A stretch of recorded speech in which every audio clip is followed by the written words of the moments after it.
तर काय पुणेकरांना आव्हान केलं? नाही, पुण्यासाठी खूप अत्यंत एक महत्त्वाचा हा विषय आहे की पुण्यामध्ये सलग तिसऱ्या वर्षी हा पुणे पुस्तक महोत्सव संपन्न होतो आहे. आज त्याचं उद्घाटन झालं. माननीय विश्वासराव पाटील सर जे 99व्या साहित्य संमेलनाचे अध्यक्ष आहेत, जे साताऱ्याला होते ते या ठिकाणी होते. माननीय चंद्रकांतदादा होते. यांच्या सगळ्यांच्या उपस्थितीमध्ये आज या महोत्सवाला सुरुवात झाली.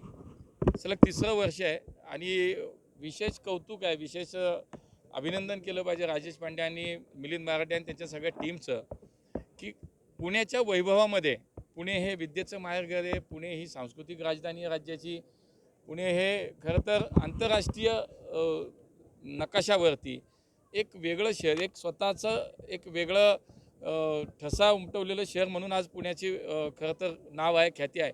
आणि या अशा सगळ्या पुण्याच्या एका वैभवशाली परंपरेमध्ये अशा ह्या पुस्तक महोत्सवानं अधिक भर घातली असं म्हणायला हवं.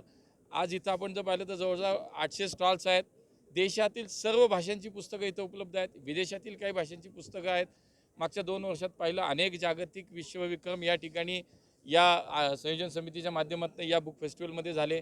याही वर्षी त्यांचा तसा प्रयत्न. मला असं वाटतं की ज्यावेळेला एका बाजूला आपण पाहतो की संगणकाचं युग आहे, मोबाईलचं युग आहे, आपण पाहतो या सोशल मीडियाच्या जमान्यामध्ये पुस्तक वाचन संस्कृतीला एक चालना देणं, पुस्तक वाचनाच्या संस्कृतीला समृद्ध करण्याचा हा अत्यंत स्तुत्य उपक्रम आहे.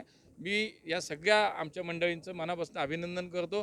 खरं तर पुण्याला या सगळ्या ह्याच्यातनं देशात अनेक महोत्सव होतो, पण पुण्यातला हा महोत्सव निश्चितपणे देशामध्ये कौतुक होतं आहे अशा पद्धतीचं त्याचं आयोजन केलं जातं. दादा इंडिगोची